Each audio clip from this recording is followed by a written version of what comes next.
ജലീലിനെ എല്ലാ അർത്ഥത്തിലും പരിഗണിച്ച് കഴിഞ്ഞിട്ടുള്ള ഒരാളാണ്. ജലീൽ തന്നെയും പറഞ്ഞിട്ടുണ്ട് പാർട്ടി എന്നെ എങ്ങനെയാണ് സ്നേഹിച്ചത്, എങ്ങനെയാണ് കൊണ്ടു നടന്നതെന്ന്. ജലീലിനെ സംബന്ധിച്ച് അദ്ദേഹത്തിന് കൊടുക്കാവുന്നതിന്റെ മാക്സിമം ആ പാർട്ടി കൊടുത്തിട്ടുണ്ട്. മന്ത്രിസ്ഥാനം വരെയും കൊടുത്തു. പിണങ്ങി ഇറങ്ങി വന്ന ഒരാൾ, പാർട്ടി മെമ്പറില്ലാത്ത ഒരാൾ. അപ്പോൾ അദ്ദേഹത്തെ ഏറ്റവും നന്നായിട്ട് ആ പാർട്ടി കൈകാര്യം ചെയ്തിട്ടുണ്ട്. തിരിച്ചു ആ പാർട്ടിക്ക് വേണ്ടി അതേ പ്രയത്നം ജലീൽ എടുക്കുകയും ചെയ്തിട്ടുണ്ട്. ഞാൻ കാണുന്നത് ഇപ്പോൾ അജിം സാധ്യം പറഞ്ഞില്ല, അതൊരു വളരെ പ്രധാനപ്പെട്ട കാര്യമാണ്. അതായത് മലബാറിലെ മുസ്ലിംസ് ജനസാമാന്യത്തിനിടയിൽ അവസാന കാലത്തെ ചില നയപരിപാടികളുടെ ഭാഗമായിട്ടുണ്ടായിട്ടുള്ള വിശ്വാസ നഷ്ടം പരിഹരിക്കേണ്ടത് പ്രധാനമാണ് എന്ന് CPIM കാണുന്നുണ്ട്. ഇപ്പോൾ ആ വിശ്വാസനഷ്ടം തിരികെ എടുക്കുന്നതിന് ആളുകൾക്കിടയിൽ പ്രവർത്തിക്കാൻ കഴിയുന്ന, ആ സമുദായത്തിൻ്റെ ഉൾപ്പിരിവുകൾ അറിയാവുന്ന, ആ സമുദായത്തിൻ്റെ അടരുകൾ അറിയാവുന്ന ആളുകൾ, പാർട്ടിക്കാരായ ആളുകൾ വേണം. കേവലമായിട്ടുള്ള സ്വതന്ത്ര പരീക്ഷണങ്ങൾ എന്ന നിലയ്ക്ക് അല്ല, മറിച്ച് കോർ പാർട്ടിക്കാരായിട്ടുള്ള ആളുകൾ, ആ സമുദായത്തോട് എൻഗേജ് ചെയ്യാൻ കഴിയുന്ന ആളുകൾ അതിനകത്ത് വേണം എന്നുള്ള ഒരു തീരുമാനവും കൂടി ആ പാർട്ടിയിലുണ്ടാവും.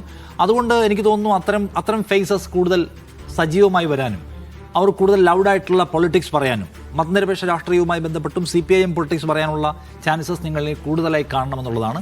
സോ CPIM എടുക്കുന്ന ഒരു സ്റ്റെപ്പാണത്. അത് ജലീലിൻ്റെ ഒരു വ്യക്തിപരമായിട്ടുള്ള ഒരു കേവലമായ തീരുമാനമെന്നതിനപ്പുറത്തേക്ക് CPIM തന്നെയും അവരുടെ ഒരു മലബാർ പൊളിറ്റിക്സിൽ എടുക്കുന്ന ഒരു ഡിഫറൻറ്റ് സ്റ്റെപ്പായിട്ടാണ്, അല്ലെങ്കിൽ ഒരു തെരഞ്ഞെടുപ്പാനന്തര നടപടിയായിട്ടാണ് എനിക്കതിനെ തോന്നുന്നത്. ജലീൽ ഒരു കാര്യം എടുത്ത് പറയുന്നുണ്ടല്ലോ, അതായത് ഞാൻ ഈ തീരുമാനം എടുക്കുന്നത് വിശ്വാസികളായ ആളുകൾക്ക് CPIM-ൽ പ്രവർത്തിക്കാൻ കഴിയില്ല എന്ന കുപ്രചരണത്തിനെതിരായിട്ടുള്ള ഒരു തീരുമാനവും കൂടിയാണ്.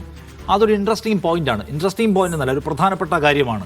ഇപ്പോൾ CPIM-നകത്ത് പ്രവർത്തിക്കുന്ന മുസ്ലിം പേരുള്ള മുസ്ലിം വിശ്വാസികളായ മുസ്ലിങ്ങളായ ആളുകളെ സഖാക്കൾ എന്ന് വിളിക്കാതെ മാപ്ലാവുകൾ എന്ന് അധിക്ഷേപിച്ച് വിളിക്കുന്ന ഒരു പരിപാടി ഇവിടെയുണ്ട്. നമ്മൾ ഫേസ്ബുക്കിലൊക്കെ നോക്കിയാൽ കാണാം. അങ്ങേ അറ്റത്തെ വംശീയമായിട്ടുള്ള ഏറ്റവും വൃത്തികെട്ടുള്ള പദപ്രയോഗങ്ങളിലൊന്നാണത്. ഒരാൾ അയാളുടെ രാഷ്ട്രീയമായിട്ടുള്ള ചേരിയെ സ്വയം അയാളുടെ ചോയ്സായിട്ട് തിരഞ്ഞെടുക്കുമ്പോൾ നിങ്ങളെ ഞാൻ സഖാവായി അംഗീകരിക്കില്ല, മാപ്ലാവ എന്ന് വിളിക്കും. അതൊരു കുഴപ്പം പിടിച്ച അങ്ങേയറ്റം വെറിയൊരു നിറഞ്ഞു നിൽക്കുന്ന ഒരു പ്രയോഗമാണത്. അതെന്ന് വെച്ചാൽ ഒരു മുസ്ലിമിന് ഒരിക്കലും ഒരു കമ്മ്യൂണിസ്റ്റ് ആവാൻ പാടില്ല. ഇതാരാ തീരുമാനിക്കുന്നത്? അങ്ങനെ തീരുമാനിക്കാൻ പറ്റുമോ?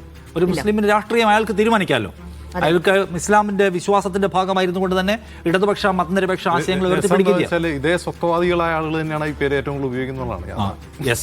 സ്വത്വവാദം ഏറ്റവും കൂടുതൽ പറയുന്ന ആൾക്കാർ തന്നെ അപ്പുറത്ത് പോയിട്ട് മാപ്ലാവുകൾ എന്ന് വിളിച്ച് ആക്ഷേപിക്കുകയും ചെയ്യും. അപ്പോൾ ഒരാളുടെ സ്വത്വത്തെ ഇപ്പുറത്ത് നിന്ന് ആക്ഷേപിക്കുകയാണ്. നിങ്ങൾക്ക് പറ്റില്ല സഖാവാകാൻ, നിങ്ങൾ മാപ്ലാവായിട്ട് നിങ്ങളെ ഞങ്ങൾ രേഖപ്പെടുത്തു എന്ന് പറയുന്ന കുഴപ്പമുണ്ടല്ലോ.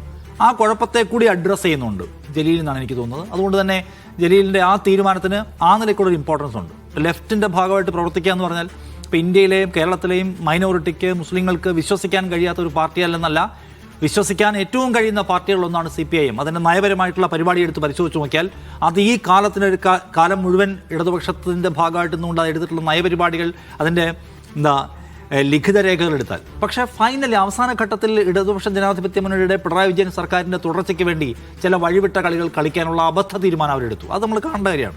ആ അബദ്ധ തീരുമാനമാണ് അവരെ കംപ്ലീറ്റ് ആയിട്ട് അത് വലിയ വീഴ്ചയിലേക്ക് കൊണ്ടുപോയത്. അല്ലെങ്കിൽ ഒരുപക്ഷെ അവർ തോറ്റുപോയേക്കാം, കാരണം 10 വർഷത്തെ ഒരു ഭരണം തോൽവിയിലേക്ക് കൊണ്ടുപോകാം. പക്ഷേ ഒരു വലിയ ആഘാതം ഉണ്ടാക്കുന്നതിൽ ആ തെറ്റായ വഴികൾ അവർക്ക് ഘടകമായിട്ടുണ്ട്. ആ വഴികളിൽ നിന്നുള്ള തിരിച്ചു നടത്തിനുള്ള സ്റ്റെപ്സ് അവരെടുത്തു തുടങ്ങുന്നതാണ് എനിക്കിതൊക്കെ കാണുമ്പോൾ തോന്നുന്ന ഒരു കാര്യം. ഇപ്പോൾ 2 കാര്യങ്ങളുണ്ട്. ഒന്ന്, CPIM ചില കാര്യങ്ങൾ അഡ്രസ്സ് ചെയ്യാൻ തീരുമാനിക്കുന്നു. രണ്ടാമത്തത് ജലീൽ പറഞ്ഞ ഈ പോയിന്റ് എന്നെ സംബന്ധിച്ച് സ്ട്രൈക്ക് ചെയ്യുന്ന ഒരു പോയിന്റാണ്. നിങ്ങൾ വിശ്വാസിയായിരിക്കുമ്പോൾ തന്നെ നിങ്ങൾക്ക് നിങ്ങളുടെ രാഷ്ട്രീയ ചേരി തിരഞ്ഞെടുക്കാനുള്ള സ്വാതന്ത്ര്യമുണ്ട്. അപ്പോൾ നിങ്ങൾ ഇന്ന ആളായതുകൊണ്ട് നിങ്ങളെ ഇങ്ങനെ വിളിക്കൂ എന്നൊക്കെ പറയുന്ന ആൾക്കാർ കൂടിയുള്ള മറുപടിയായിട്ട് അത് മാറട്ടെ. കൂടുതൽ പക്വമതിയായ ശരിയായ രാഷ്ട്രീയം പറയുന്ന, ഇന്ത്യയിൽ ഇടതുപക്ഷം എന്ന് പറയുന്നതിനെ കൊണ്ട് എന്താണ് ആളുകൾ ആഗ്രഹിക്കുന്നത്, ആ വഴിയിലൂടെ ഇടതുപക്ഷത്തെ കൊണ്ടുപോകാൻ കഴിയുന്ന ഒരാളായിട്ടും കൂടുതൽ പക്വമതിയായ ആളായിട്ടും കുറച്ചുകൂടി സീരിയസ് ആയിട്ടുള്ള പൊളിറ്റിക്സ് പറയുന്ന ആളായിട്ടും തുടരാൻ ജലീലിന്, അല്ലെങ്കിൽ മുന്നോട്ട് പോകാൻ, ഉയരാൻ ജലീലിന് കഴിയട്ടെ എന്നാണ് ഞാൻ ആശംസിക്കുന്നത്.